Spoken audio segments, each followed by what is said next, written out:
সুপ্রিয় শিক্ষার্থীবৃন্দ, আজ আমরা পঞ্চম শ্রেণীর গণিত বিষয়ের উপরে একটি পাঠ নেব প্রথম অধ্যায় থেকে। তো ইতিপূর্বে আমি 3টি ক্লাস নিয়েছি প্রথম অধ্যায় থেকে গুণ করার বিভিন্ন প্রক্রিয়া সম্পর্কে। আজ আমি যে ক্লাসটি নেব সেটি হচ্ছে খালি ঘর পূরণ। খালি ঘর কিভাবে পূরণ করতে হয় সেই সম্পর্কে আমি তোমাদেরকে শেখাবো। তো শিক্ষার্থী বন্ধুরা, তোমরা নিশ্চয়ই দেখতে পাচ্ছ তোমাদের সামনে দুটি অঙ্ক দেওয়া আছে। এর মধ্যে অনেকগুলো খালি ঘর আছে। এই খালি ঘরগুলোকে আমাকে পূরণ করতে হবে। তো খালি ঘর পূরণ করতে হলে আমাদেরকে কতগুলো নিয়ম জানতে হবে। আসলে নিয়ম বড় ব্যাপার না। আমাদের গণিতের উপরে যার যতটা স্কিল, যার বেশি, মানে যে যতটা বেশি অঙ্ক পারি সেই ততটা ভালোভাবে করতে পারবো। তো এখন আমি তোমাদেরকে দেখাচ্ছি কিভাবে খালি ঘর পূরণ করতে হবে। আসলে টোটাল অঙ্কটাকে আমার প্রথমেই সম্পূর্ণ অঙ্কটাই পর্যবেক্ষণ করতে হবে। শুধু এক জায়গায় দেখলে হবে না, সম্পূর্ণ অঙ্কটাকে আমার প্রথমেই চোখ বুলিয়ে নিতে হবে এখানে কি কি আছে। তো এখানে আমরা প্রথমে যে জিনিসটা দেখতে পাচ্ছি, বা তোমাদের পাঠ্য বইও নিচে দেখো লেখা আছে, 1 নম্বর অঙ্কে দেখো 1 নম্বর গুণটি আমি প্রথমে লক্ষ্য করেছি 2, এরপর দুটি খালি ঘর আছে, গুণ 10 সমান 2280। এখানে 80 নাই, এখানে একটা শূন্য তোমাদের এখানে দেওয়া নাই, কিন্তু হিসাব অনুযায়ী একটা শূন্য। আমি যখন এই যে দশকের অঙ্ক এক দিয়ে যখন আমি গুণ করব, দশকের অঙ্ক 1 মানে 10, এখানে দেখানো হয়েছে 10। তো দশকের অঙ্ক 1 দিয়ে যখন আমি উপরের সংখ্যাটাকে গুণ করব, তখন গুণের মানের কোনো পরিবর্তন হবে না। অর্থাৎ এই সংখ্যাটাকে আমি 1 দিয়ে গুণ করে এই সংখ্যাটি পেয়েছি। দেখো এখানে কিন্তু দশকের অঙ্কের গুণফল 228, 1 দিয়ে গুণ করে আমি পেয়েছি এই সংখ্যাটা 228। তাহলে এই এখানে 228 মানে এখানেও 228। তাহলে আমরা এখানে এই দুইটি খালি ঘর পেয়ে গেলাম। প্রথমে এখানে হচ্ছে 2, 8, অর্থাৎ 228 আমরা পেয়ে গেছি। প্রথম দুটি খালি ঘর তখন আমি পূরণ করতে পেরেছি। এবার আমি গুণ করব। গুণের এককের অঙ্কে আছে 8, তাহলে 8 দিয়ে 8কে 8 গুণ করার ফলে 8 8 এ 64, 64 4, হাতে আছে 6, 8 দুগুণে 16 আর 6 22, 22 এর 2, হাতে আছে 2। এবার 8 দুগুণে 16 আর 2 17, 18, এই 18। এবার এককের অঙ্কের গুণফল কিন্তু এখানে দেওয়া আছে, এটা আমাকে আর করতে হচ্ছে না। এবার আমাকে নির্ণয় করতে হবে এই খালি ঘরে কি আছে। তো শিক্ষার্থী বন্ধুরা, এবার আমাদেরকে যেটা করতে হবে, এই খালি ঘরটি পূরণ করতে হবে শতকের ঘরের খালি ঘরে কি আছে। এই অঙ্কটা যদি আমি পূরণ করি, তাহলে আমাকে প্রথমে দেখতে হবে এখানে আছে 228 আর এখানে গুণফলে আছে 1824। তাহলে এখানের এই গুণক দিয়ে যখন আমি একে গুণ করলাম তখন এই সংখ্যাটি পেয়ে গেছি। আবার তোমরা একটু খেয়াল করে দেখো, এই গুণকে যখন আমরা 8 দিয়ে গুণ করেছিলাম তখন কিন্তু আমরা এই সংখ্যাটি পেয়েছি। 8 দিয়ে গুণকে গুণ করে আমরা পেয়েছি 1824। আবার এই শূন্য স্থানের মানে এই খালি ঘরের অঙ্কটি দিয়ে যখন আমরা একে গুণ করেছি, গুণ করেও আমরা পেয়েছি 1824। তাহলে এই গুণকটি আর এই গুণকটি অবশ্যই সমান। এবার নিশ্চয়ই আমরা বুঝতে পেরেছি যে এখানে যেহেতু 8 দিয়ে গুণ করে আমরা এই সংখ্যাটি পেয়েছি, আবার এই সংখ্যাটি দিয়ে গুণ করেও যখন আমরা একই সংখ্যা পেয়েছি, তখন নিশ্চয়ই এখানে 8। এবার দেখি কি করা যায়।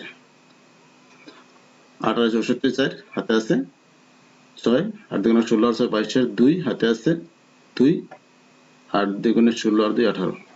ঠিক আছে, এবার যোগ করব।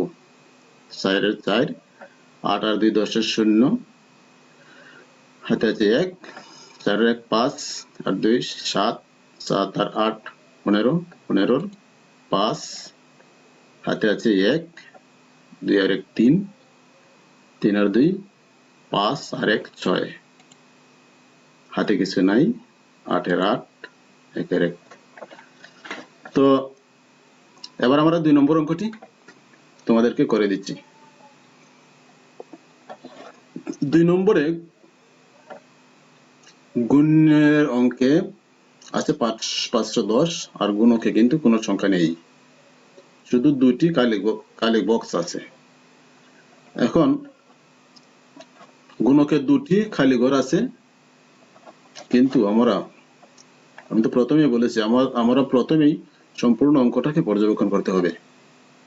তো দেখা যাচ্ছে এখানে গুণকের অঙ্কে আছে দুটি খালি ঘর, কিন্তু এখানে গুণফলের আছে 3টি সারি আছে, 3 লাইন, অর্থাৎ 3টি অঙ্ক দিয়ে গুণ করা হয়েছে। অর্থাৎ এখানে 3টি অঙ্ক থাকার কথা, কিন্তু এখানে দুটি আমরা দেখতে পাচ্ছি। তাহলে অবশ্যই বুঝতে হবে যে এখানে 3টি অঙ্কই আছে। তো যাই হোক, 3টি অঙ্ক আছে। আমি প্রথমে দেখব এককের ঘরে আমরা কি পেয়েছি। এটা কিন্তু এককের ঘরের গুণফল 4590। তাহলে এককের ঘরে আমরা কি বসাতে পারি? এককের ঘরের গুণফল আছে, গুণ্য আছে, কিন্তু গুণক নেই। তাহলে আমরা একই নিয়ম পূর্বেও জেনেছি যে গুণফল যদি আমরা পাই তাহলে গুণক দিয়ে ভাগ করলে গুণ্য পাবো, আর গুণ্য দিয়ে ভাগ করলে গুণক পাবো। তাহলে গুণফল আছে, আমরা গুণ্য যেহেতু আছে, গুণফলকে গুণ্য দিয়ে ভাগ করে আমরা গুণকটি পেয়ে যাব। তাহলে এখানে আছে 510 আর এখানে আছে 4590। আমি প্রথম ধারণা নেব এই দুটি অঙ্ক আর এই দুটি অঙ্ক বাদ দিলে এখানে দেখা যাচ্ছে 45 থাকতেছে। তাহলে 45-এর মধ্যে 5 যায়, 5 9 45, অর্থাৎ 9 বার যাবে। এখন 9 দিয়ে যদি আমি দেখি তাহলে অঙ্কটা মিলে কিনা। এখানে আমি যদি 9 ধরি তাহলে 9 0 0, 9 কে 9, 5 9 45 মিলে যাচ্ছে। সুতরাং এখানে আমি 9 দিয়ে দিতে পারি। এবার এই দ্বিতীয় অঙ্কটি, কিন্তু দ্বিতীয় অঙ্কটিতে এটি যেহেতু এককের অঙ্ক এবং এটি শতকের অঙ্ক, মাঝখানে কিন্তু একটি অঙ্ক আছে, এখানে দেওয়া আছে মাঝের অঙ্কটি 0, মাঝে একটি অঙ্ক আছে। আমাদেরকে যদি বুঝতে হবে, যদি শেষে 0 থাকতো তাহলে কিন্তু এই লাইনটা শেষে থাকতো। এই লাইনটা যেহেতু মাঝে আছে, তো আমাদেরকে ধরতে হবে এই দুটি অঙ্কের মাঝখানে একটি অঙ্ক আছে যেটি 0। 0-এর গুণফল সাধারণত 0ই হয়, এখানে কোনো কিছু দেওয়া নেই। আচ্ছা, এরপর এখানে যে 0, এটা আমরা কিভাবে বুঝবো? এটা একটু পরেই বুঝতে পারবো, যখন যোগ করবো তখনই বুঝবো। এখন এখানে আমি কি সংখ্যা বসাবো? এই শতকের অঙ্ক দিয়ে যদি আমি গুণ করি তাহলে কিন্তু এই অঙ্কটা পাচ্ছি, কিন্তু এর আগে আমার এই অঙ্কটি পূরণ করতে হবে। তো আমি এখানে 0 ধরে এটিকে পূরণ করে দিলাম। এবং শতকের অঙ্কে আমি কি পেয়েছি? এখানে এই অঙ্কটি পেয়েছি। এটা কিন্তু 1000-এর উপরে। তো এখানে আমি কি দিয়ে গুণ করলে পেতে পারি, একটা ধারণা নিতে পারি। এখানে যদি আমি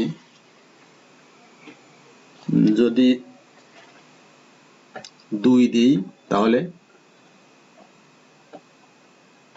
আমি যদি এখানে 2 ধরে গুণ করি তাহলে কিন্তু 2 0 0 আর 2 1 2 না, এখানে কিন্তু 7 হয়ে গেছে। তাহলে 2 দিয়ে হবে না, 3 দিয়ে হবে না, 3 1 3 হচ্ছে না, এখানে কিন্তু আমাকে 7 পেতে হবে প্রথমেই।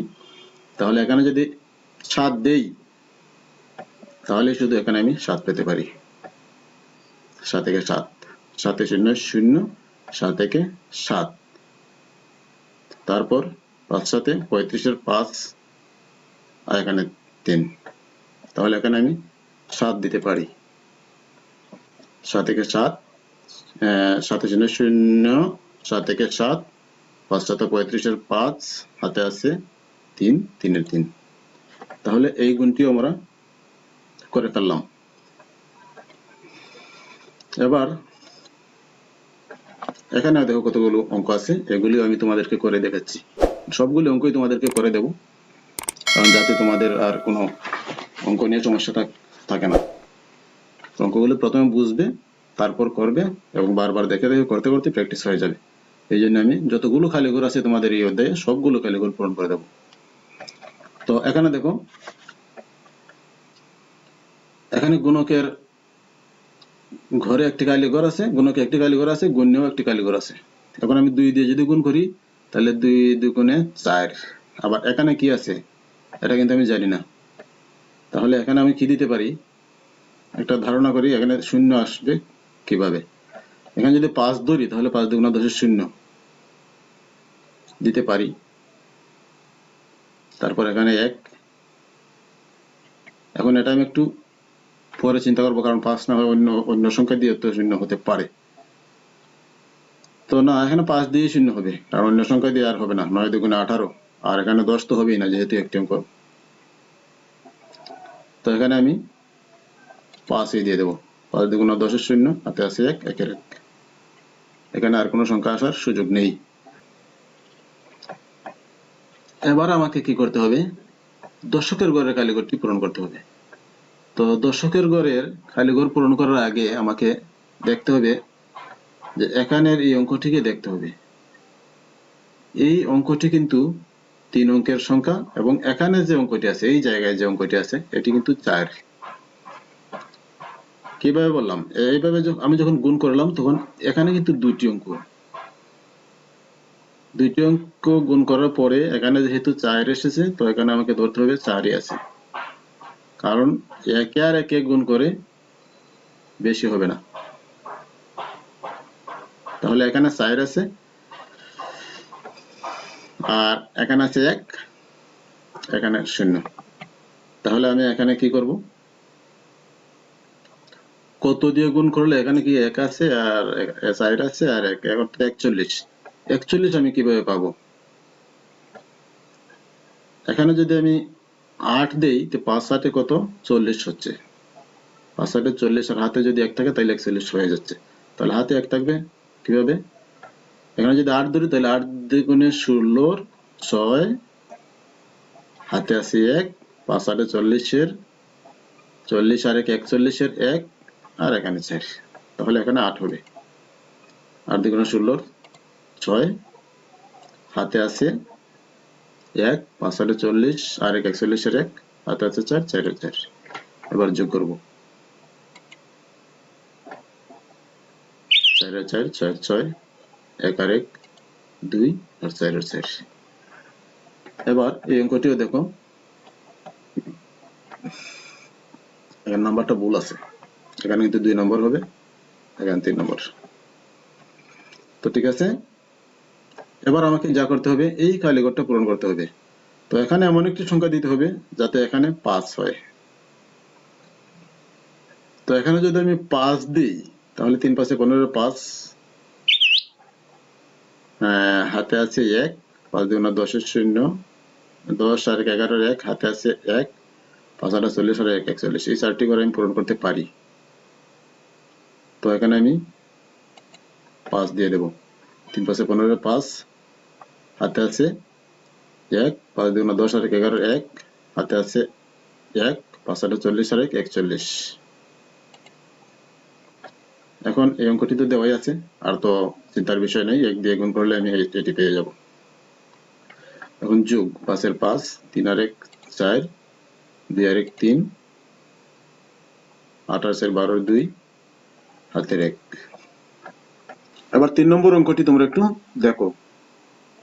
3 নম্বরে আছে 7 আর 2টি খালি ঘর আছে। গুণ্য হচ্ছে 7 এবং 2টি খালি ঘর, আর গুণকে আছে 63। এবার আমাকে করতে হবে কি, 3 দিয়ে উপরের গুণ্যকে গুণ করতে হবে। এবার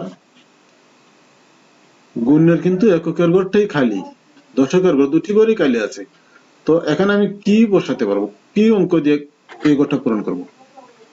তো 3 দিয়ে যদি আমি এই অঙ্কটিকে গুণ করি তাহলে এখানে কিন্তু আমার 6 পেতে হবে।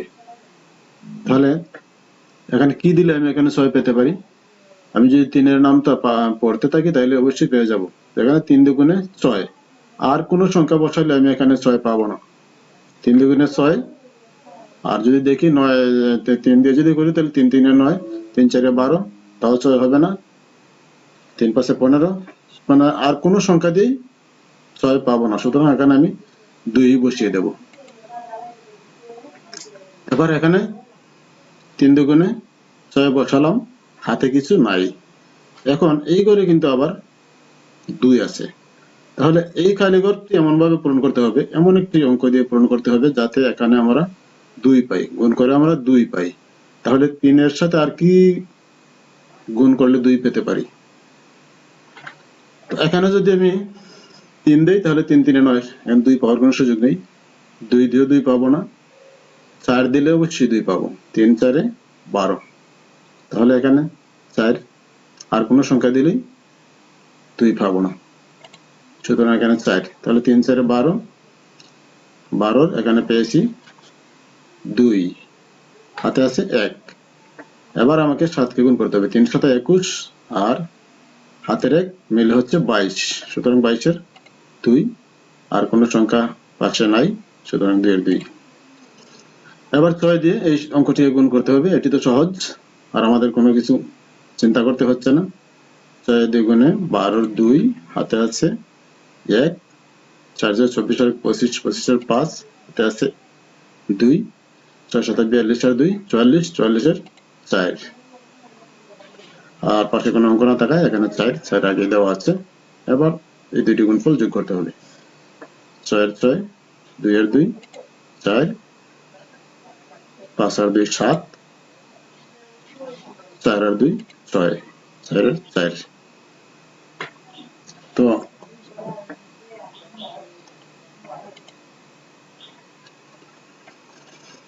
এবার আরেকটি খালি ঘর আমাকে পূরণ করতে হবে। এখানে দেখো কতগুলো অক্ষর প্রতীক দেওয়া আছে। এই অক্ষর প্রতীকগুলোর মান নির্ণয় করে আমাকে বসাতে হবে।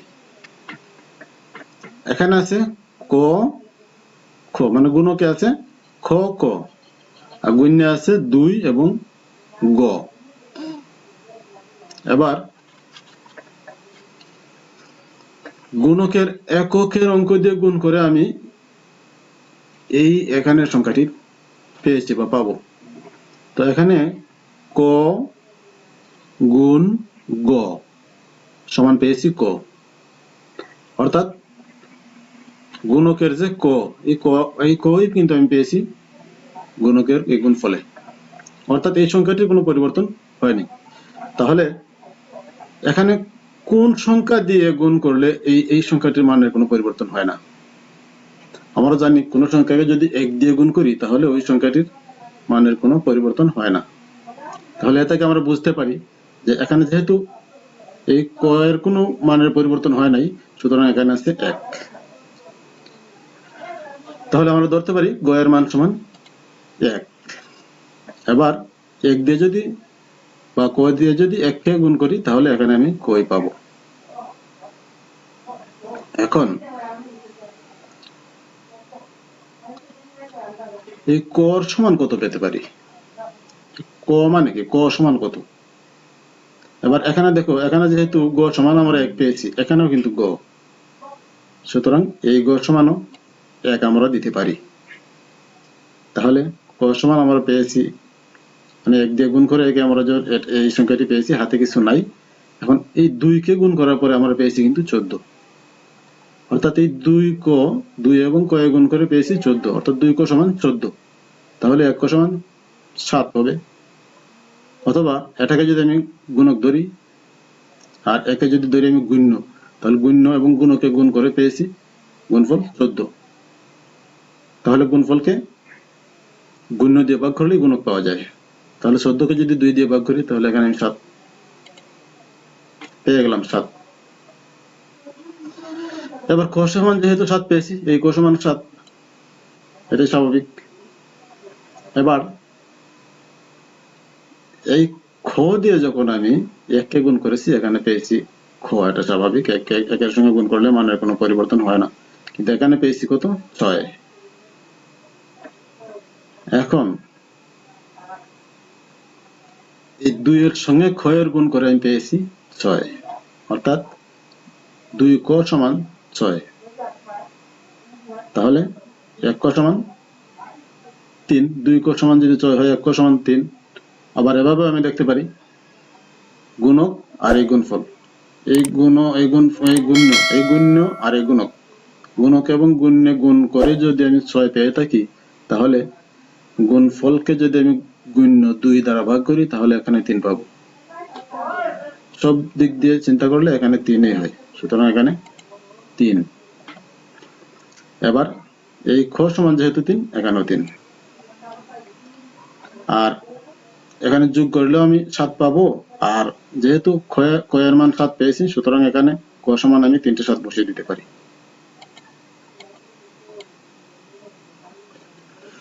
এবার তোমাদের এই কালীঘরটি পূরণ করা হয়ে গেল। তো আজকের পাঠ এই পর্যন্তই। তোমরা সবাই ভালো থেকো, সুস্থ থেকো।